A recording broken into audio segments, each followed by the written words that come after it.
Well, good morning. Today is Wednesday, October the 14th, and I join you for our daily good news. As you can see, I'm sitting here just on the steps outside of Bevan Hall at St. Paul's in Southampton, the church where we had our first in-person worship service in over 6 months.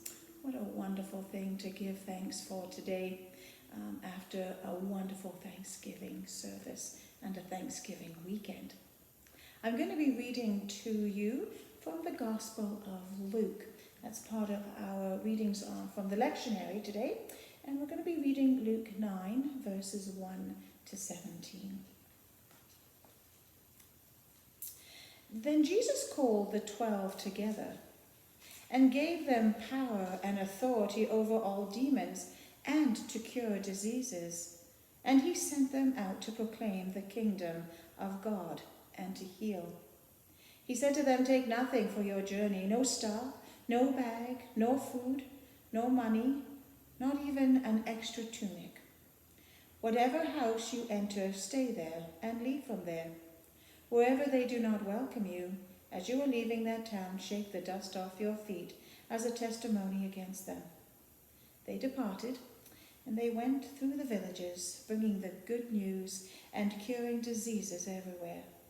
Now Herod the ruler heard all about what had taken place, and he was perplexed, because it was said by some that John had been raised from the dead, by some that Elijah had appeared, and by others that one of the ancient prophets had arisen.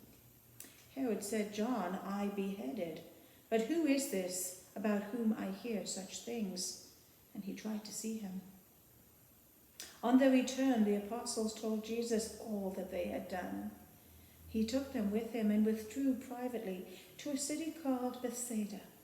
When the crowds found out about it, though, they followed him, and he welcomed them and spoke to them about the kingdom of God and healed those who needed to be cured. The day was drawing to a close, and the 12 came to him and said, "Send the crowd away so that they may go into their surrounding villages and countryside to lodge and get provisions, for we are here in a deserted place."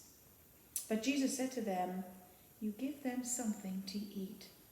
They said, "We have no more than 5 loaves and 2 fishes, unless we are to go and buy food for all these people. For there are about 5,000 men. And Jesus said to his disciples, "Make them sit down in groups of about 50 each." They did so and made them all sit down. And taking the 5 loaves and the 2 fish, he looked up to heaven and blessed and broke them, and gave them to the disciples to set before the crowd. And all ate and were filled. What was left over was gathered up, 12 baskets of broken pieces.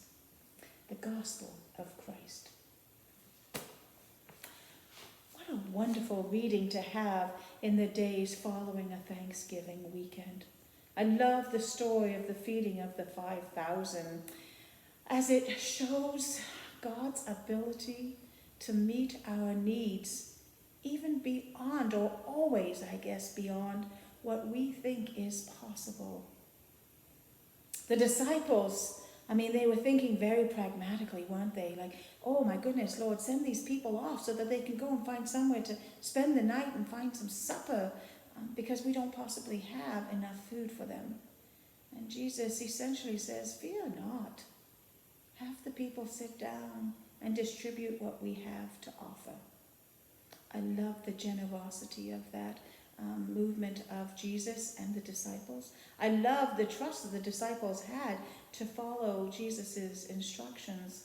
And I love the fact that there was more than enough to feed the people gathered. I think that's one of the lessons that we always need to lean into, to remember that with God there is always more than enough.